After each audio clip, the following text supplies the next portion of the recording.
nakapagkitan sa akin ng kataas-taasan na pagkaabot daw ni DJ Luis Tempera, tinatanong niya kung sino ang paboritong DJ. Very, I think kasi tatakbo siya. Tatakbo siya sa akin lahat. Tatakbo si DJ Luis. I really don't need to do that. Kasi sinabi nga kung nila lahat, kasi tapos kung paaralin lahat ng anak nila, tinan natin kung DJ Luis pa rin. Never raffle again. Wrong! Not here. Another palaka. Jazz!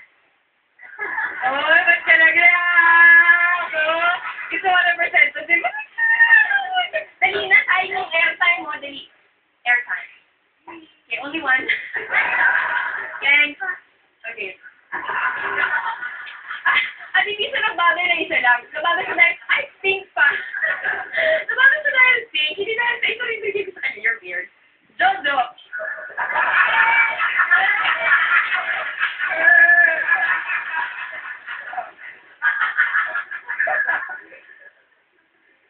You're weird. Go away. What? Tingnan ka dito! Luis, oh wait, oh. Mga kapatid! Batuhin! Don't give the best! You're not a drunk. Okay, these are the distributors. Anyway, here's Miley Cyrus. She claims the crown from Justin Bieber today. Pabata na talaga ng pabata. This is really a good exit for BJ Luis. As you can see, the trend is really mga bagay. So, BJ Luis, bye-bye. Here's Party in the USA, which jumps back to number 1. Party in the US of A.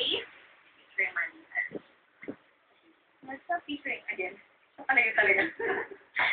And that's Party in the USA by Miley Cyrus at number 1. And before we finish the show, I would like to, Jack, of course, we're continuing the raffle. I don't think magkakasya sa kanya mga shoes.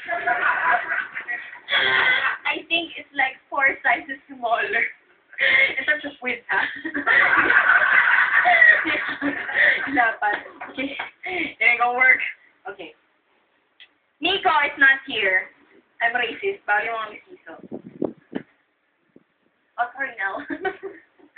Mike! Oh no!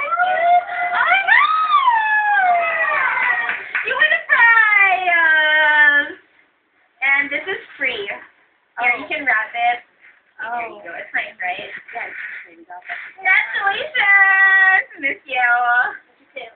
Okay. And last but not the least, Creed Daryl. It's not a moment of silence. Creed Daryl. We miss you. I'm just kidding. Okay, so anyway, that was useless.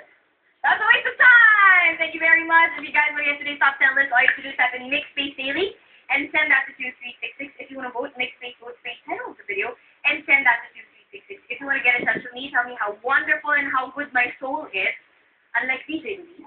Mix Space DJ Nikki, space your message and your name, and send that to 2366. Follow me on Twitter, Nikki Hill, and also follow Mix the Philippines on Twitter, Mix Philippines. Also, do make sure that you log on to our website, mixpage.com, and Facebook. Are you know what fan of Nico Pilino?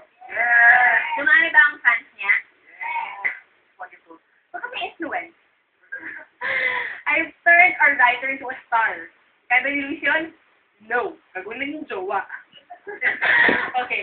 Yeah, so if DJ Luis comes up to you and promises you na gagawin kanyang artist na TV, marami nang niloko dyan. Ate Josie. She was made to believe that she was beautiful. And star quality. Yeah. Okay, anyway. Happy Halloween, you guys! Enjoy it. Huwag na kayong beards na kung ano-ano pa mga spirit of the glass na nagaganap. Maghakot na lang kayo ng mga candy hanggang sa magkaroon tayo lahat ng sugarist. So yeah, eat on the candy, you guys. And also watch out for the Halloween special on October 31. Once again, I would like to remind all of you of how good I am. Na ang pera, hindi makakain. Na ang pera, hindi magagamit sa banyo. Samantalang ito pwede. Happy Halloween, guys. This has been DJ Nikki for the McDaily Top 10 you guys.